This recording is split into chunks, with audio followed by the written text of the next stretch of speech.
Vamos a retomar el tema principal del programa de hoy, que es el Día Mundial de la Hemofilia, y estamos con Mariana de Marchi. Bienvenida, Mariana, muy buenos días. Hola, mucho gusto. Mariana, bueno, vamos a comenzar por lo básico. ¿Qué es la hemofilia? Bueno, la hemofilia es una enfermedad genética que tiene la característica de que está afectada la coagulación de la sangre de la persona. No es que demora más, que tiene dificultad para coagular, sino que no tiene los factores que necesita esa proteína en la sangre, que hace que junto con toda la cascada de la coagulación, cuando uno tiene una herida, se deje de sangrar. Está bueno eso que marcaste, porque te iba a decir que hablamos de lo que era la coagulación, para que la gente que está viendo que no lo entiende, que es cuando uno tiene una herida o hay un sangrado, no se puede parar.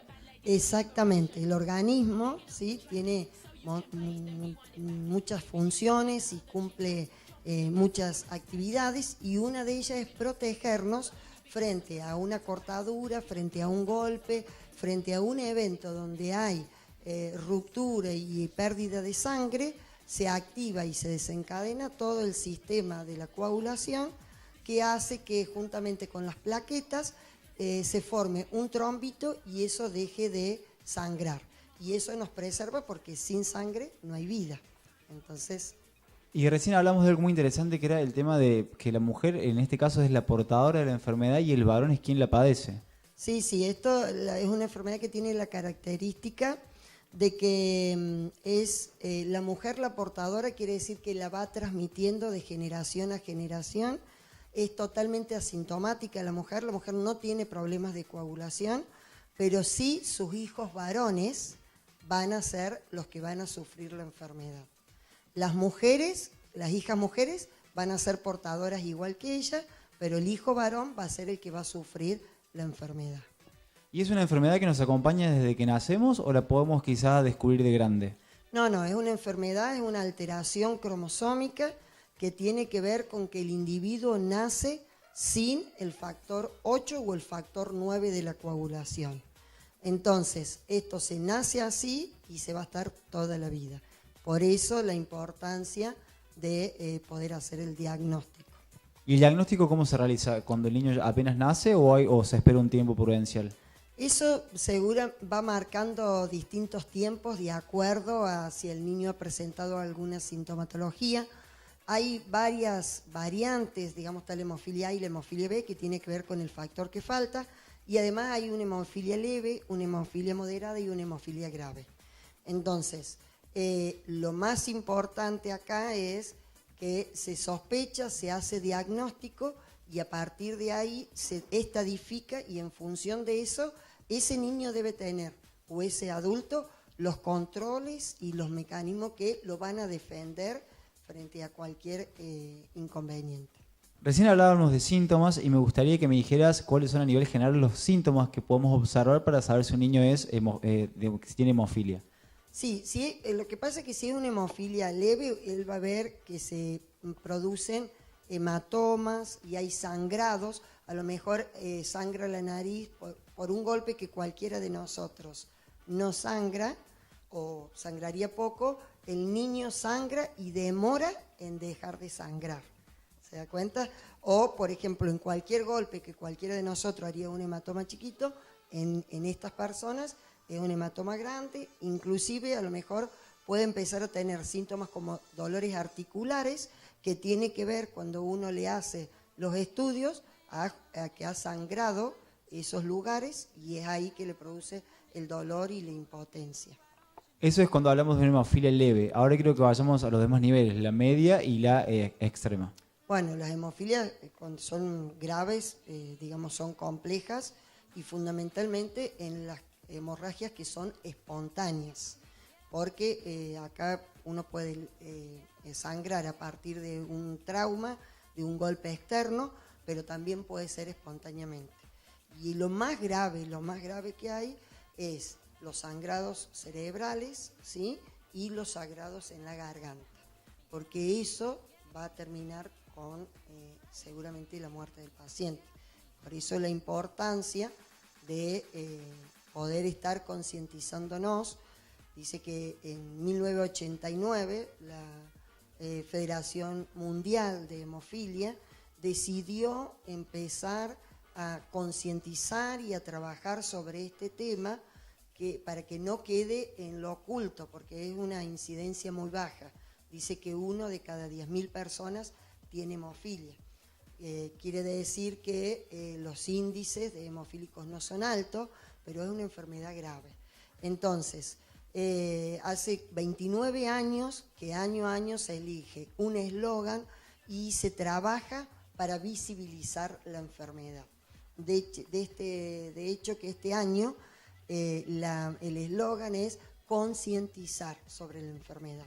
Así que en este momento a nivel mundial se están desarrollando distintas actividades, sea de deportes, sean de charlas informativas, sean de eventos artísticos, para poder dar a conocer y concientizar sobre la enfermedad.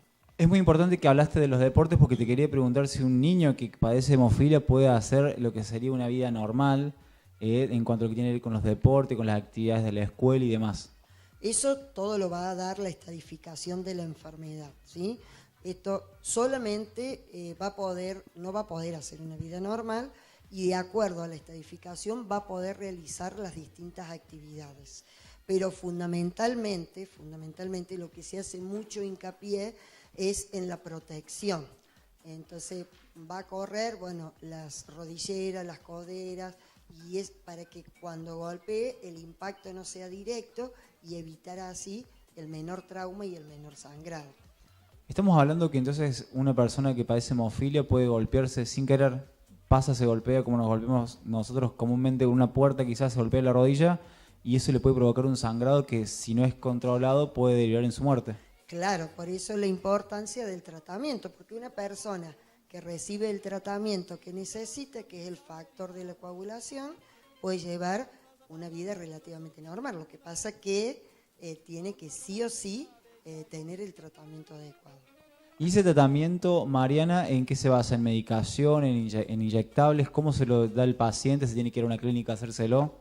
No, esto por lo general hasta acá es el factor de la coagulación, que nosotros tenemos en Córdoba el privilegio de tener el Instituto de Hemoderivados, que están produciendo factores de la coagulación, y eso sí o sí tiene que ser manejado por un hematólogo, y de hecho que hay una sociedad argentina de hematología que ellos mismos son los que pronuncian quiénes van a ser los médicos, los hematólogos responsables de las distintas provincias, tanto en la parte privada como en la parte pública. Nosotros aquí en la ciudad de Córdoba, los referentes de hemofilia son en niños el Hospital de Niños y en adultos el Hospital Córdoba. Entonces, todo paciente que en la provincia se le hace diagnóstico, tienen que sí o sí ser referenciados a esos lugares y de esos lugares le hacen los diagnósticos, las estadificaciones y en función de eso empiezan a trabajar con el tratamiento. Sobre esto nosotros tenemos una experiencia muy rica y es que nos tocó en un centro de atención primaria de salud, en un CAPS, que vino una familia de Santa Fe y el niño, uno de los niños, porque tenía 6 niños la mamá, el niño de 8 años tenía hemofilia.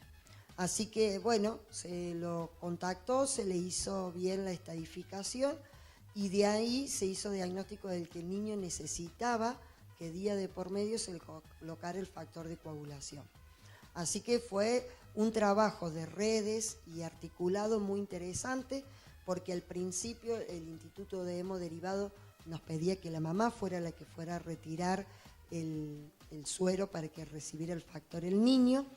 Eso la mamá no lo pudo sostener porque era sola, con 6 niños y algunas necesidades, así que se articuló con el hospital y se pudo lograr que el Instituto de Hemoderivado derivara al Hospital Pasteur la medicación y ahí se articuló entre enfermería del hospital con enfermería de los centros de salud, donde las chicas se empezaron a capacitar y al principio, día de por medio, la ambulancia de la asistencia iba, buscaba el niño, lo llevaba al hospital y se le colocaba el factor de coagulación, y se entrenaban las enfermeras.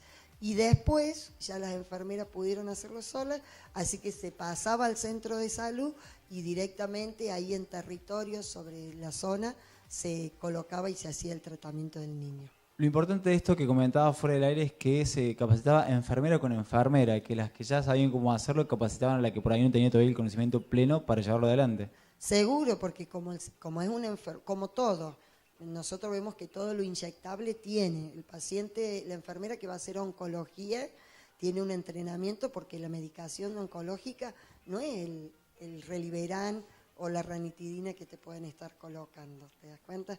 Entonces todo de acuerdo a donde se vaya, al área que vos vayas a desarrollar en tu trabajo, es lo que va a entrenar. Y esto en realidad no tiene mucha ciencia, pero como era desconocido, entonces uno, por una cuestión de respeto y de responsabilidad profesional, prefiere decir, no, yo hasta que alguien no me enseñe, o hasta que alguien no me supervise, o hasta que alguien no me diga, yo no. Entonces se articuló, nosotros hay muchas personas que trabajamos en el municipio y que también trabajamos en el hospital, así que se pudo articular con las enfermeras y se hizo un trabajo territorial muy importante. Bueno, la mamá ahora se ha vuelto a Santa Fe, así que el niño no lo tenemos más con nosotros, pero bueno, fue muy enriquecedor y uno podía ver la importancia de estar en territorio, la importancia de que el que vive en un barrio o en cada lugar de Vista Hermosa, Villa María, no sea un número, no sea una enfermedad, sino sea una persona con nombre y apellido que se conoce dónde vive, cuáles son las dificultades que tiene, porque a lo mejor hubiéramos conocido, Benjamín se llamaba el niño, a Benja, el que tenía hemofilia, pero todo hubiera quedado así. Pero gracias a la decisión del intendente y de nuestro secretario, el doctor Jure, de esta gestión territorial integral, hace de que estas cosas se puedan llevar adelante, y para esta Villa María oculta o minoría también hay respuesta que no tiene que, sin, digamos, a lo mejor de un montón de gente anónima que trabaja en el día a día y permite que alguien de Villa María tenga mejor calidad de vida. ¿Y realizan, Mariana, campañas desde la municipalidad, quizás trabajando de manera integrada con el hospital, o cada uno por su lado lo hace, o todavía al ser una enfermedad, como bien decías vos, que es como muy minoritaria la población que la padece, no está esa campaña tan presente de concientización?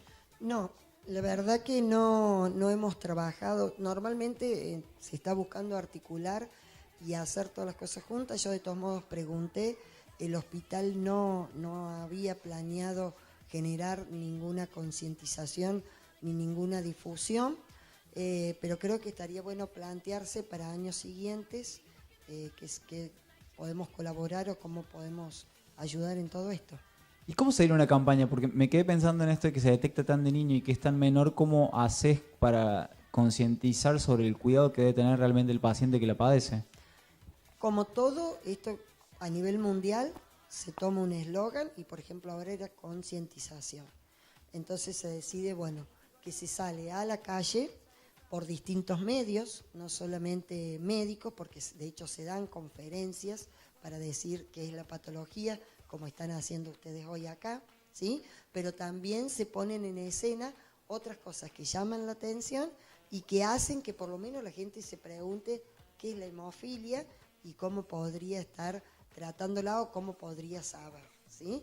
Entonces, vos ponés en escena, ponés en la charla de café, ponés en lo habitual de hoy este tema como están haciendo ustedes. Así se empieza una campaña. Entonces, en función de lo que se decida a nivel nacional, a nivel mundial, eso se baja a nación y eso se baja en cada provincia y en cada localidad que se quisiera hacer. O sea que si acá se hubiera querido hacer, se podrían haber puesto stand en la plaza, se podría haber hecho en cada centro de salud una charla informativa, se podría haber en un partido de fútbol o en algún evento de deporte que hubiera, o inclusive de arte musical, haber dicho que hoy se conmemora el Día Mundial de la Hemofilia y la importancia de que si no sabes, estés averiguando y si sabes, te llegues para recibir ayuda. Yo antes de salir al aire te preguntaba por la expectativa de vida y con esta que voy escuchándote saco una conclusión, quizás pueda ser errónea, que la expectativa de vida va a depender del cuidado que el propio paciente tenga de su cuerpo y de cómo realiza el tratamiento. ¿Esto es así? No siempre va a depender del paciente, va a depender de la gravedad de la enfermedad. ¿Mm? Y bueno, y son muchos factores que seguramente van a conjugar y van a determinar la expectativa de vida del paciente. Es terrible pensarlo, pero también te plantea que quizás una persona que padece hemofilia puede hoy acostarse y tener quizás una hemorragia de noche y no sobrevivir al otro día, y sin saberlo puede pasar un día por el otro. Sí, puede estar sucediendo y bueno, pero pensemos, digamos, en esto, ¿no? No nos quedemos en lo trágico. Claro, en lo triste o en lo fatídico de la cosa, de la enfermedad, del tema. Quedémonos en que hoy se está conmemorando, que hoy es el Día Mundial y que ustedes están haciendo difusión y que esto seguramente va a despertar para que mucha gente se esté preguntando hoy y a lo mejor en más de una mesa de un bar o más de un lugar, en un escritorio, en una charla de amigos, va a salir este tema y por lo menos ya con que 3 o 4 se empiecen a preguntar y ya nos alcanza para que todo esté mejor. ¿En Villa María tenemos casos detectados o aún no se ha detectado? El hospital, nosotros en la Secretaría no tenemos registro de pacientes en la parte privada. En la parte pública, En la parte privada sé que hay un niño, pero que está en manos del hematólogo y nosotros no tenemos contacto.